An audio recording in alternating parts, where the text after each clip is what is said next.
remember, I'm Anna. I'm the stressed PT student that also sometimes does hair and makeup videos.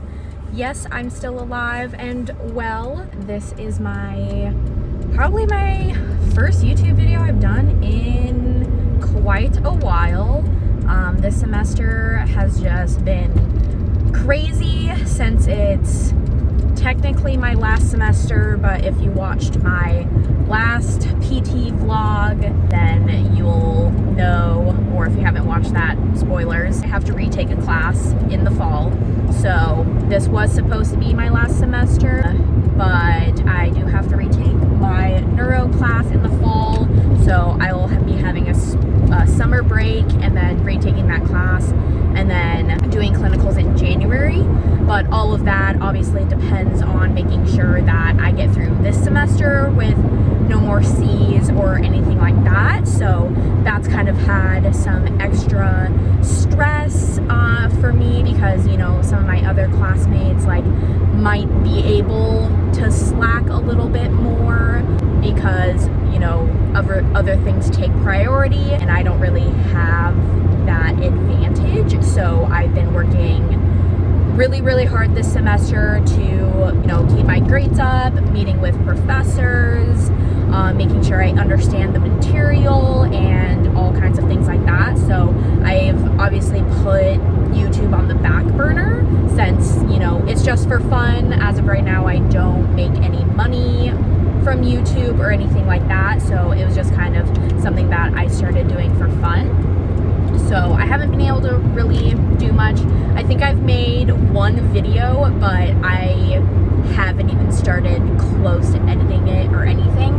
But the reason why I wanted to do another vlog today, because so I have my capstone presentation on Tuesday, which is, so if you remember, I think I talked about my PICO presentation in one of my other things about PT school. Capstone is basically PICO on steroids. You have to write like this big paper.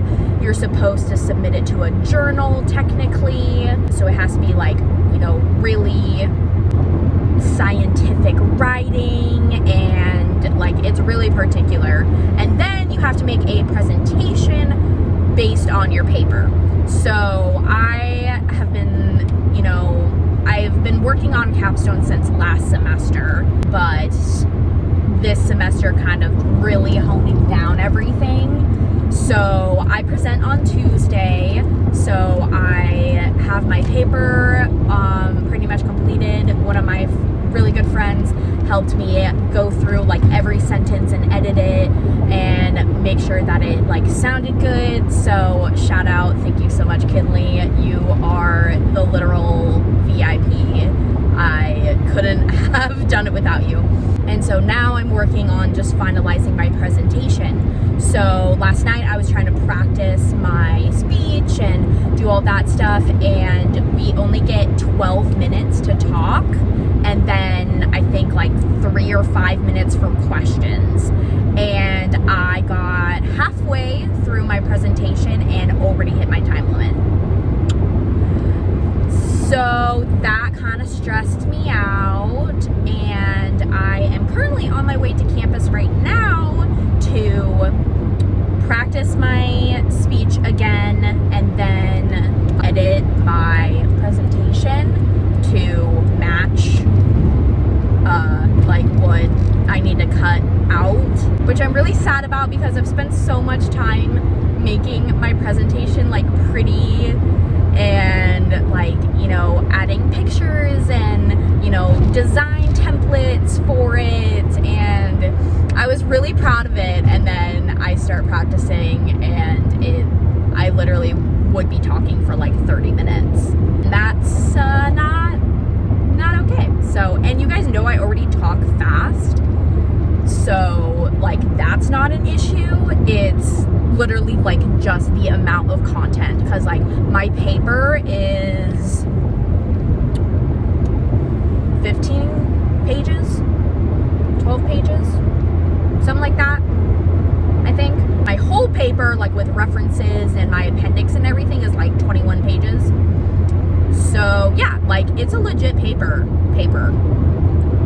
I worked really hard on it, but I think I was too ambitious for the amount of detail I could go into about like my background information and like how I found my studies and all of that stuff. And like I kind of need to cut that like way down and be way more brief about it so that I can actually get to like the more purposeful part of my project, which by the way, so my capstone is basically on, I did like a search on current motion labs that are in the United States, and then I did a literature search on the efficacy or effectiveness of clinical gait analysis.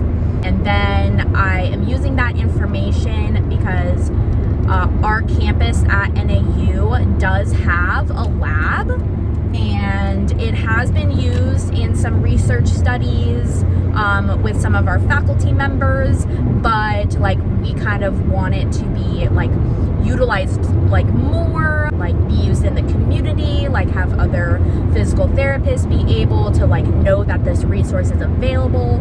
So like that's kind of like the more purposeful part of my project is like, okay, after I did all of this information, now how does this help us like use our lab?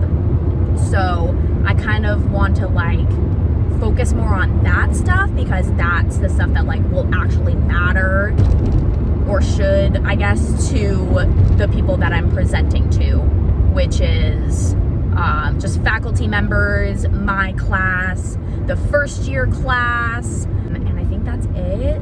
But like the faculty members definitely, like, you know, the few that do use the lab, I think this would be, you know, beneficial for them, and then, you know, just getting the word out to other clinicians. Yeah, that's kind of my little spiel about my presentation. So like I said, I'm going to campus right now to practice, but I wanted to make a little vlog because I thought that it would be cool to kind of show you guys a little sneak peek for my presentation. You know, I've missed talking to the camera to whoever is watching this, and you know, just thought it would be a fun way because I am extremely stressed about it. I've been having anxiety dreams about my presentation. I had like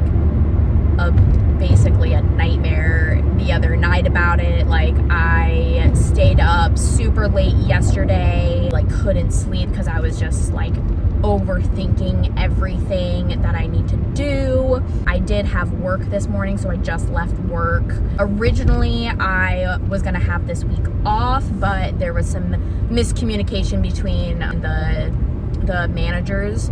So like I still said that I could come in, but they let me leave like 2 hours early, which I was really thankful for, so that I could get to campus and work on this a little bit more. My lab partner is going to be coming a little bit later, so I can kind of like practice in front of an audience. So that'll be nice.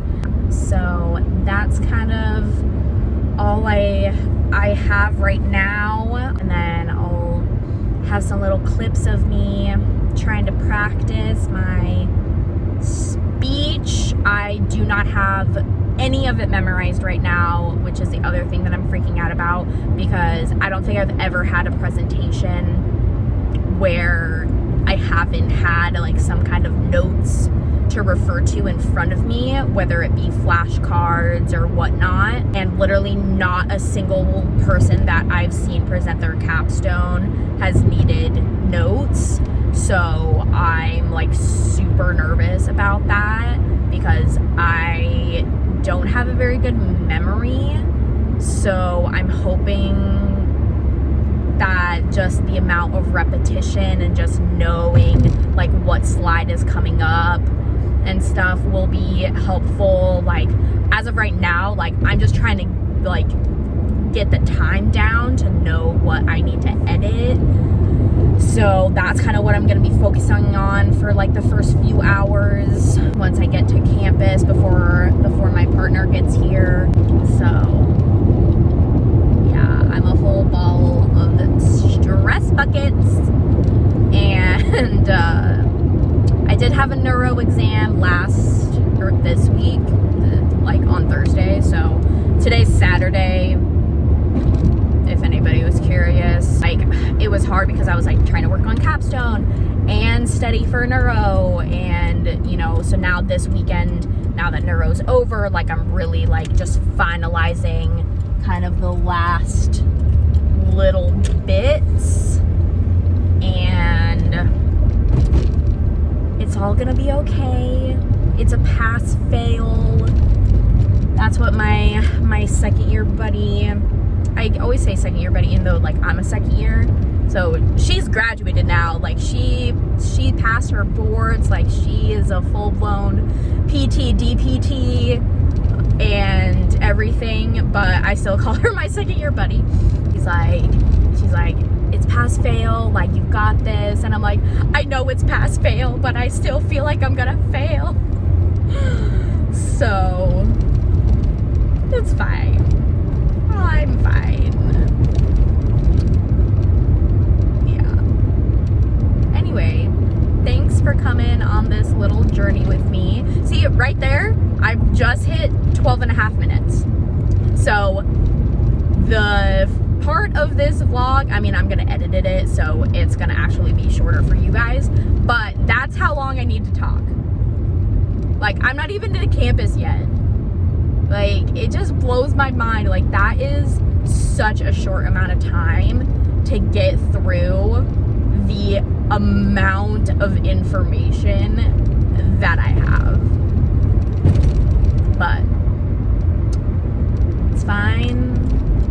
Like I said, we'll get through it.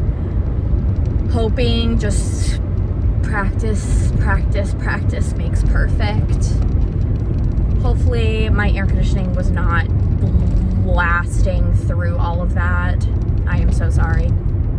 It's actually like, well, my car says 75. The high today is like 79, so it's like kind of hot, like, than it has been. I mean, I live in Phoenix, so like 80 degrees is not hot, but you know what I mean, right? You know what I'm saying.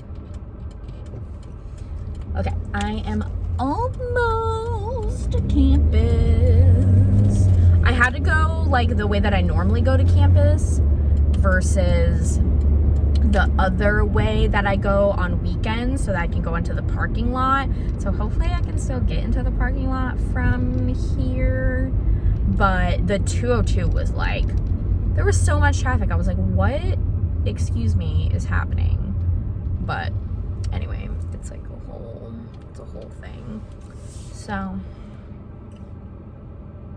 I'll catch you guys up in a momento.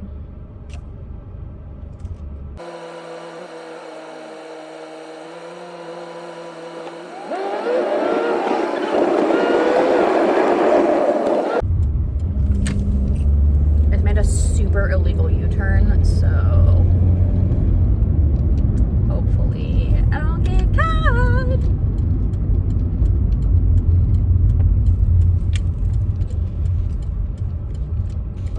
I was gonna say, I was like, after all of that, if this parking lot was full, I would be so mad. Okay, this car parked horribly, but this is the literal only spot available. So, you rude mofo. Well, I'm parking here anyway. Okay, see, I made it. I do have to eat lunch first because I literally left work at noon. It's like exactly 12:30 right now. So I'm going to eat my lunch somewhere and then probably go to I'll probably go outside and eat my lunch because it's nice. And yeah. come along this little journey with me.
I'm gonna try and do a test run of at least the first part of my presentation, because what is cool is, so I have this in this view, so I can see my notes here, but then this is what everybody else sees. So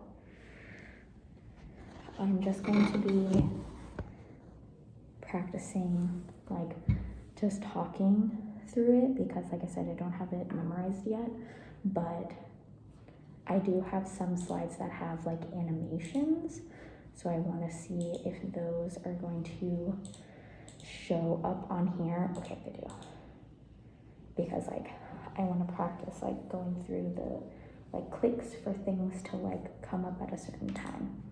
So get to hear my little spiel. Okay. All right, I'm gonna see if it'll restart my time, because I do want to know how long I'm doing it.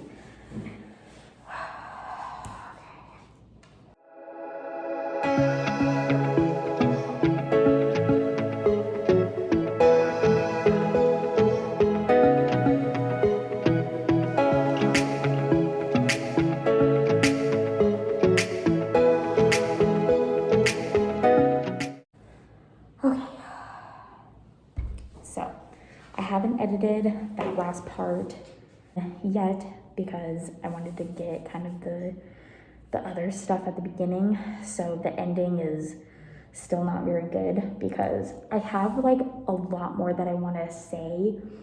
I just don't have the time.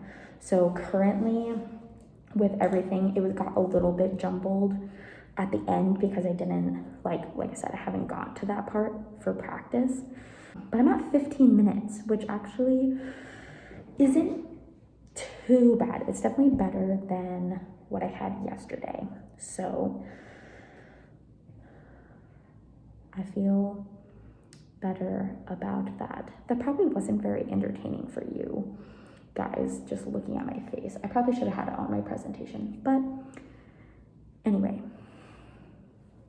this was good practice for me. Okay, I'm gonna edit a few of these slides and go through it again.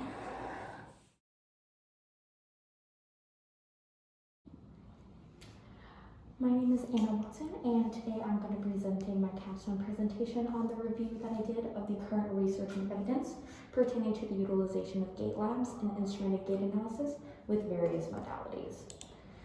By the end of this presentation, I want you all to be informed about current motion analysis labs, why clinical gate analysis is important, and about the lab that we have on our campus that I will refer to as the NAU-PVC lab. So first, what is clinical gait analysis? This is defined as a process in recording and interpreting biomechanical measurements of walking in order to support clinical decision-making in cases of gait dysfunction.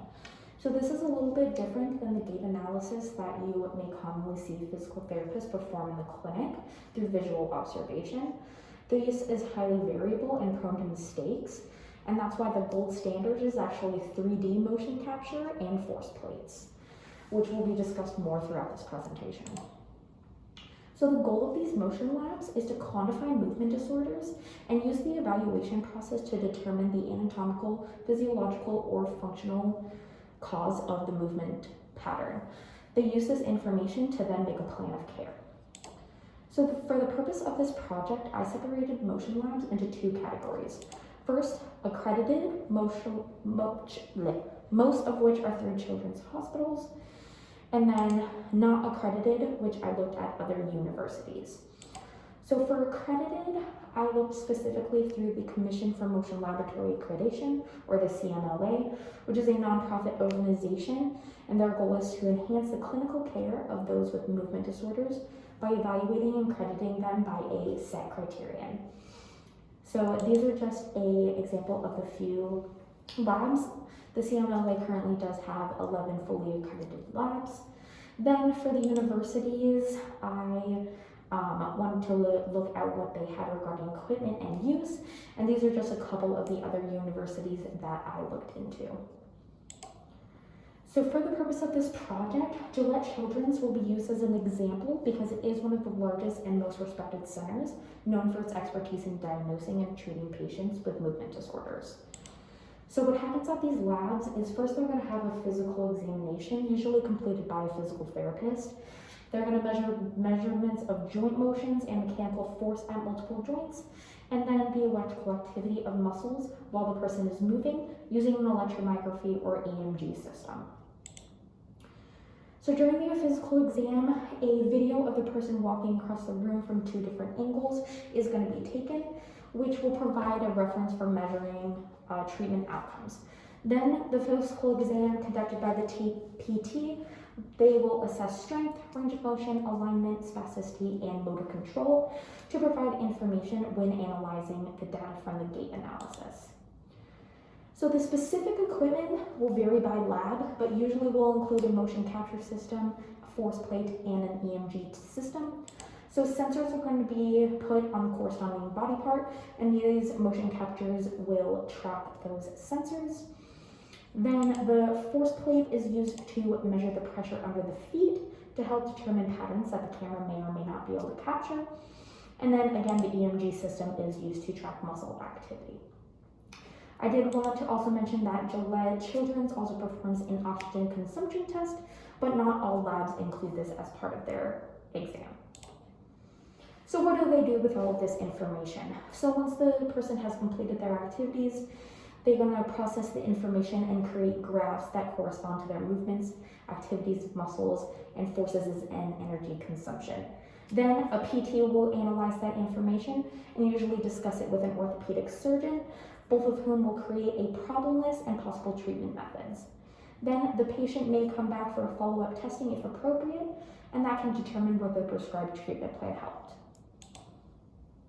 So in comparison, I use the GMAL lab at UNM for the non-accredited because their facility is designed to promote research and learning in physical therapy related science and to promote multidisciplinary activities to provide high quality healthcare to the community.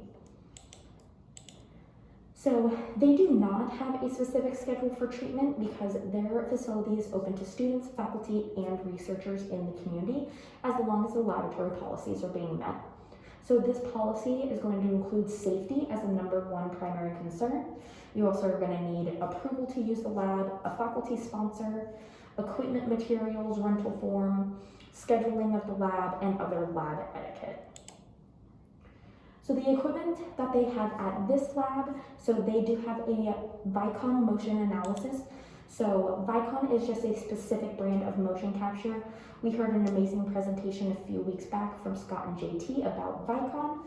So just know that when I say special cameras or motion capture, these are usually Vicon as the brand. For the EMG system, this lab specifically has a 16-channel system that looks at the neuromuscular activity. For the TET scan pressure mapping, this measures foot pressure related to body weight to identify postural control. For the dynamometer, this is used to assess muscle force and power output related to joint range of motion. Computational modeling just refers to how the data is collected and analyzed. And then a gate-write is a portable pressure map that can capture temporal-spatial parameters during gate. And I'll talk more about that a little bit later.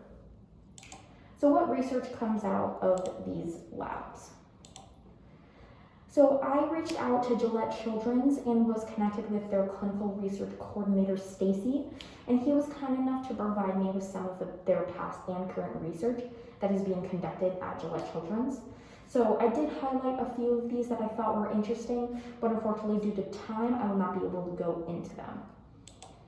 In comparison, the GMAL at UNM, they also have a plethora of publications, a few of which has also been presented at national conferences like CSM, which I noted a few of those. But I did want to highlight this one that is actually in review right now because I found it interesting because we recently discussed something similar in class.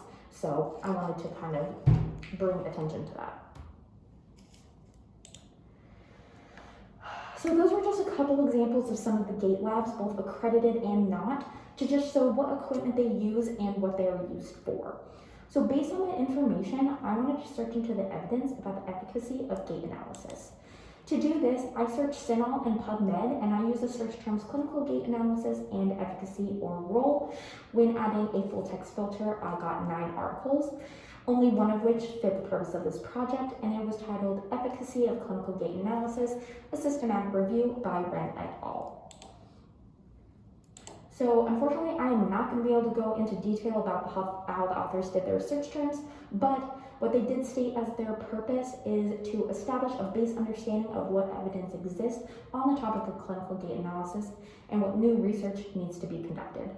To do this, they adopted a hierarchy model of efficacy to gait analysis, and I will go into that next. So this is the hierarchy model of efficacy that they adopted. And the categories were given from a score of 1 being the top of the hierarchy and a score of 6 being at the bottom. So technical being a 1, this referred to the physical process of obtaining data, so such as the marker placement or the accuracy of the measurements like height and weight. Diagnostic accuracy referred to the effectiveness of the data in the interpretation of the data. So this could be something like pattern recognition. Diagnostic thinking and treatment were coupled together as scores 3 and 4 because they are highly coupled in gait analysis, and they just refer to whether it changed or reinforced treatment. Patient outcomes is just as it says, the effective outcomes for an individual patient, and the societal refers to cost effectiveness or benefit from a societal viewpoint, such as if it had savings to the healthcare system or a better use of resources. So their results ended up with 210 articles, but there was some overlap between each of the categories. But overall, this showed that the majority of the studies focused on data collection and interpretation, and there was not as much evidence on patient outcomes. So in conclusion, the authors stated that the reviewed literature did support the advantage of CGA, especially in these specific categories. But that's not all. Due to the lack of evidence that I found in my first literature search, I actually completed a second one, and I wanted to specifically look at gait labs, so we did tweak my search terms just a little bit. I changed clinical gait analysis to gait laboratory, and I ended up finding a 2020 updated systematic review by the same authors as the systematic review that I just told you about. So in the decade between these two systematic reviews, there has been so much advancement in the field of gait analysis. This includes new technology, expanding services, more motion labs being accredited, and more research into gait analysis. Hence, the authors believe that they should conduct an updated review on the available research, and you could read their purpose here. So their results ended up with 2,712 studies, more than 2,500 more than the original. They used the same hierarchy model of efficacy that they used in their original review, except for I did want to note that they added a section called 2B, which referred to outcome prediction, and this identified parameters that showed if a patient was likely to have better or worse outcomes for treatment. For this updated review, the conclusion stated that the use of 3D gait analysis did increase clinicians' confidence in how to plan their treatment and improve the agreement of the multidisciplinary team. They also stated that over-relying on visual assessment can lead to inadequate treatment, decision-making, and outcomes for patients. So what does this all mean? Based on this information, I wanted to know what equipment we currently had at NAU PBC lab and how this lab is currently being used. So you should all know by now that we do have a Vicon system, like I said, but we also have some other equipment. We do have a GateWrite mat. Again, that's that portable mat that can be beneficial because it's quick and easy to set up. AMPTY is just another brand. So this is a brand of force plates, and this is used to measure forces and moments when a person steps on it. Then the metabolic cart is used to measure energy expenditure, and this can be used to obtain the metabolic cost of gait. So I reached out to some of our NAU faculty, and they were kind enough to give me some of the studies that they've completed using our lab and or its equipment. So some of these studies might look familiar to you. It's kind of hard to see the bolded, but a few of these studies have also been capstones that some of my peers have presented on. Also, down here on the corner, you may be familiar with the name Ben Connor, the U of A medical student. He was kind enough to also provide me with some of his research. So this just shows that our lab is being used, but it has the potential for so much more. So in conclusion, after reviewing the current uses of these labs, completing the literature review on gait analysis, and examining past and current research at NAU PBC, it can be concluded that the lab has the potential to further gait analysis research, improve patient outcomes, and help the community. But where do we go from here? So I propose a call to action. The first step in being better utilization at the NAU PBC lab. First, starting out with having a recognizable name for the lab. Second, there needs to be a lab policy need to be made. So if I'm not mistaken, this is something that we are currently working on. The next step is to reach out to local PTs and other researchers to inform them of the available resource that the lab can offer so that they can use this facility to improve their clinical decision making and treatment planning when it comes to patients with complex gait deviations. For instance, did you know that according to the CMOA, there is a CP code for the use of clinical motion analysis lab? So this is code 96004. You can read the specifics here, but basically, if a PT is trained and educated in the use of a clinical gait analysis, they could use this code to justify treatment recommendations for their patients.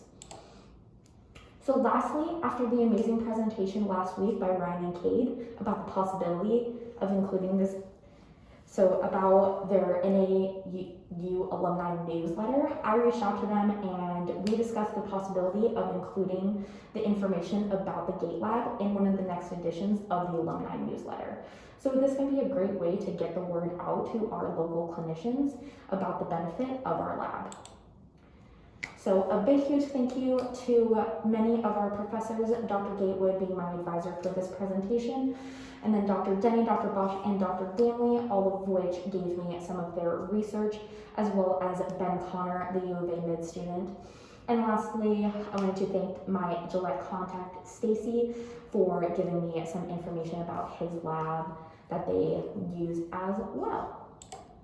Here are my references. I'm still working on them, so I haven't included them yet. Are there any questions? Okay, so things took a very bad turn. I literally have the worst headache that I have ever experienced.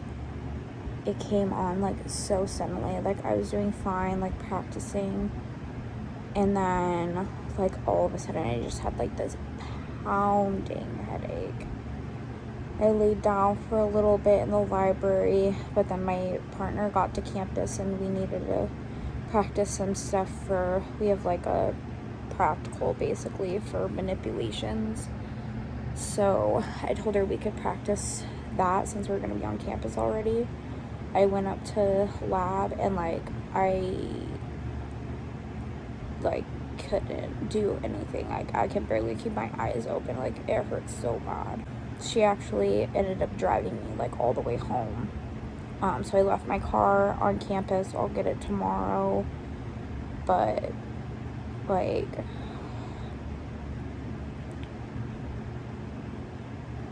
I don't know what happened, but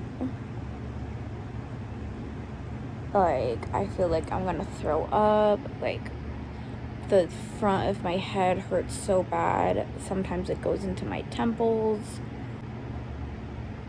I feel nauseous, like I almost threw up. Right before we got to my house, like we were about to turn on my street, you know, how you get that like feeling in your mouth, like you know you're gonna throw up. I started experiencing that, and I was like, no, we're almost there, like I can make it.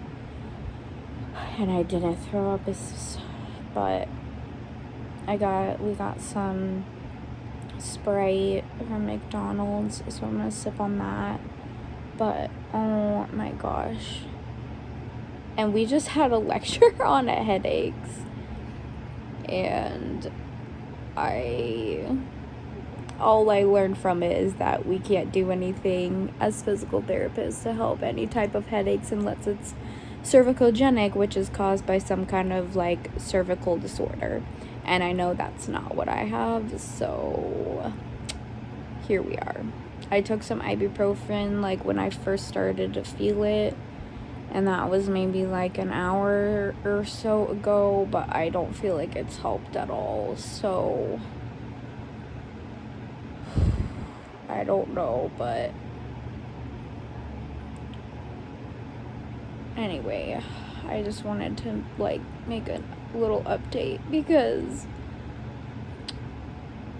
my capstone just apparently just destroyed my brain, literally. So anyway, I'm just gonna rest and sip this and hope that it goes away.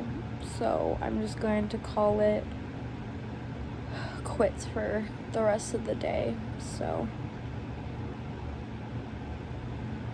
I hope that somebody enjoyed this. So anyway, ta-ta for now. Who knows when I will make another YouTube video. So anyway, thanks for watching.